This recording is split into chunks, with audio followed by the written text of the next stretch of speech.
Ma'asyiral muslimin, sidang Jumat rahmatullah. Kita berada di Jumat terakhir bulan Muharram, yang mana sebulan yang lalu kebanyakan dari kita tentunya sudah berdoa, yaitu berdoa akhir tahun dan juga doa awal tahun. Di mana ketika itu kita berdoa kepada Allah Subhanahu wa taala, nas'alukal ismata fihi minasyaiton wa auliyaihi wa junudih. Ya Allah, ya Tuhan kami mohon kepadamu penjagaan di dalam tahun ini minasyaiton, daripada godaan syaitan, wa auliyaihi, dan kroni-kroninya, wa junudihi, dan tentara-tentaranya. Kemudian yang kedua, kita minta kepada Allah Ta'ala wal awana ala hadin nafsil ammarati bisu.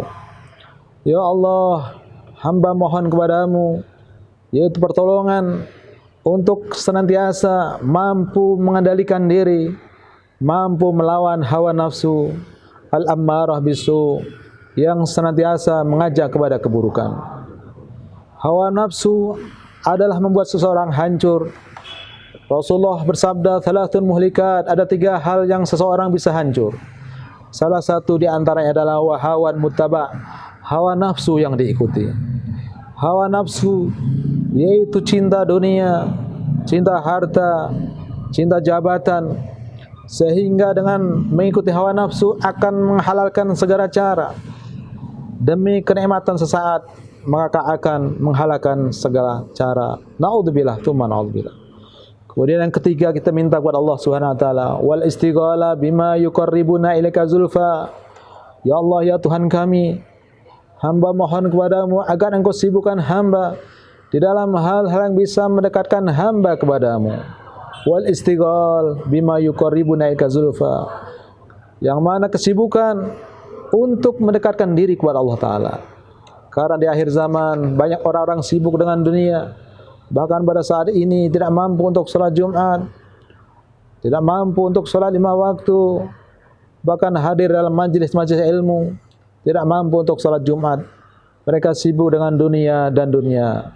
Ma'asyiral muslimin, sidang Jumat rahimahullah, itulah perlunya kita jangan jauh dari ulama-ulama, jangan jauh daripada para habaib, jangan jauh daripada guru-guru. Akrimul ulama fa innahum warathatul anbiya. Muliakan ulama-ulama karena mereka adalah pewaris daripada para nabi. Faman akramahum, barang siapa yang memuliakan ulama, faqad akramallaha wa rasulahu, berarti dia sungguh telah mengagungkan Allah dan Rasulnya. Ma'asyiral muslimin, sidang Jumat rahimahullah. Sayyidina Abdullah bin Abbas mengatakan bahwa beliau pernah mendengar hadis baginda Rasulullah sallallahu alaihi wasallam, khairun nas wa khairu ma yamsi ala wajhil ardi al-muallimun. Sebaik-baik manusia dan sebaik orang-orang yang melata di atas bumi adalah al-muallimun, orang-orang yang mengajarkan agama, orang-orang yang mengajarkan syariat baginda Rasulullah sallallahu alaihi wasallam, yaitu orang-orang yang mengajarkan takut kepada Allah Ta'ala. Wa innahum kullama khalaqad dinu jaddaduhu, karena mereka ulama-ulama, mereka guru-guru, setiap kali khalaqad dinu, agama terancam dengan pencemaran, jaddaduhu, maka mereka ulama-ulama, mereka guru-guru, yaitu yang mampu meluruskan. Mereka tidak tinggal diam. Ulama-ulama yang istiqamah, setiap kali agama tercemar, jaddaduhu, mereka meluruskan kembali. Mereka angkat suara, mereka bicara untuk menegakkan kebenaran. Fa innal muallima idza qala lisabi qul bismillahirrahmanirrahim, karena sesungguhnya seorang guru, muallim, bila mana berkata kepada seorang anak, kepada anak didiknya, qul, katakanlah bismillahirrahmanirrahim, ucapkanlah bismillahirrahmanirrahim, faqalaha, maka seorang anak didik tadi mengatakan basmalah tadi, kataballahu bara'atan lisabiyi wa bara'atan lil muallimi wa bara'atan li abawaihi minan nar, maka Allah akan menulis yaitu bara'ah, bebas anak tadi daripada neraka. Bukan hanya anak tadi, wa bara'atan lil muallim, dan juga guru yang mengajarkan bismillahirrahmanirrahim tadi, Allah bebaskan daripada neraka. Bukan itu saja, bahkan wali abawaihi, dan juga untuk kedua orang tua daripada anak tadi, yaitu bara'atan minan nar, Allah bebaskan daripada api neraka. Betapa agung, betapa mulianya muallim, seorang guru, ulama-ulama kita yang mereka mengajarkan syariat baginda Rasulullah sallallahu alaihi wasallam. Bahkan di dalam hadis yang lain Rasul bersabda, khairukum wa khairu ma yamshi 'ala wajhil ardi muallimun. Sebaik-baik kalian dan sebaik-baik orang yang melata di atas bumi adalah muallimun. Seorang muallim, seorang guru, ulama yang mereka mengajarkan ilmu agama, mengajarkan takut kepada Allah Subhanahu wa taala, mengenal Tuhannya, mengenal syariat baginda Rasulullah sallallahu alaihi wasallam.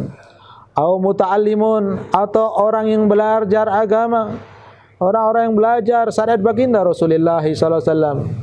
La khaira siwahuma, tidak ada kebaikan selain daripada keduanya. Au kama qala Rasulullah sallallahu alaihi wasallam, sebagaimana baginda sabda baginda Rasulullah sallallahu alaihi wasallam. Ma'asyiral muslimin, sidang Jumat rahimakumullah. Oleh karena itu, jangan ada kedengkian dengan ulama-ulama kita. Jangan ada kebencian dengan ulama-ulama kita. Di dalam hadits qudsi, Allah berfirman melalui lisan baginda Rasulullah sallallahu alaihi wasallam, "Man 'ada li waliyan faqad adantuhu bil harbi, ay a'lamtuhu anni muharibun lahu." Barang siapa yang memusuhi kekasihku, wali-waliku, maka sungguh aku mengumumkan kepadanya bahwa aku akan perang kepadanya. Artinya apa? Barang siapa yang memerangi ulama-ulama, barang siapa yang memerangi guru-guru yang istiqamah, yang menegakkan syariat Islam, maka berarti dia akan berhadapan langsung kepada Allah Subhanahu wa taala. Terlebih lagi, jangan ada kebencian dengan ulama-ulama daripada ahlul bait, ulama-ulama keturunan daripada baginda Rasulullah sallallahu alaihi wasallam. Rasulullah bersabda, "Ta'allamu min ulama ahli baiti aw mimman ta'allama minhum tanju minan nar." Ta'allamu, belajarlah kalian daripada ulama-ulama ahli baiti, anak keturunanku yang sekarang dikenal dengan para habaib. Aw mimman ta'allama minhu, atau belajar dari orang-orang yang belajar dengan para habaib ahli bait Rasulullah. Tanju minan nar, dipastikan kalian akan selamat daripada api neraka. Ma'asyiral muslimin, sidang Jumat rahimakumullah. Kemudian di dalam kitab Ihya'ul Mayyit fi Fadha'il Ahlil Bait karangan Syekh Jalaluddin As-Suyuti, dinukil hadis baginda Rasulullah sallallahu alaihi wasallam, akhrajat Tabrani fil Awsat an Abi Sa'id Al-Khudri radhiyallahu anhu. Telah dikeluarkan daripada Imam Tabrani di dalam kitabnya Al-Awsat dari sahabat Abi Sa'id Al-Khudri radhiyallahu anhu, sami'tu Rasulullah sallallahu alaihi wasallam, aku mendengar baginda Rasulullah sallallahu yaqul, bersabda, innama mathalu ahli baiti kamathali safinatin nuh, man raqibaha naja wa man takhallafa anha gharika. Diriwayatkan daripada sahabat Abu Sa'id Al-Khudri, bahwa beliau mendengar baginda Rasulullah bersabda, hanya saja innama mathalu ahli baiti, hanya saja perumpamaan anak keturunanku, ahli baitku, kamathali safinatin nuh, bagaikan perahunya Nabi Nuh alaihissalam. Man raqiba naja, barang siapa yang menaiki, mengendarai perahu Nabi Nuh ketika itu, naja, dia akan selamat. Wa man takhalafa anha gharika, barang siapa yang tidak naik dari yaitu kapal tadi, gharika, pasti dia tenggelam. Begitulah perumpamaan ahlu bait Rasulullah, anak keturunan baginda Rasulullah, yaitu ibarat perahunya Nabi Nuh alaihissalam. Tidak ada jalan lain bahwa harus kita naiki, tidak ada jalan lain melainkan kita harus bersama mereka ulama-ulama, terutama ulama daripada ahlul bait baginda Rasulullah sallallahu alaihi wasallam. Jangan ada kebencian di dalam hati kita, jangan ada di hati kita al-ghil, hasud. Karena apa? Karena bila mana kita ada hasud, man mata ala bukti ahli baiti dakhalan nar. Barang siapa yang wafat meninggal dalam keadaan benci anak keturunanku, benci dengan ahli baitku, dakhalan nar, dipastikan mati dalam keadaan ke kiri, dipastikan mati dalam neraka, naudzubillah tsumma naudzubillah. Al-Imam Ahmad mengatakan luhumul ulama summun man syammahu marida wa man syaribahu mata. Al-Imam Ahmad mengatakan bahwa luhumul ulama summun, dagingnya para ulama adalah racun. Man syammahu marida, barang siapa yang mencium racun dari jarak dekat maka dia akan sakit. Wa man syaribahu mat, barang siapa yang minum racun dipastikan akan tewas, akan mati. Itulah perumpamaan ulama-ulama kita.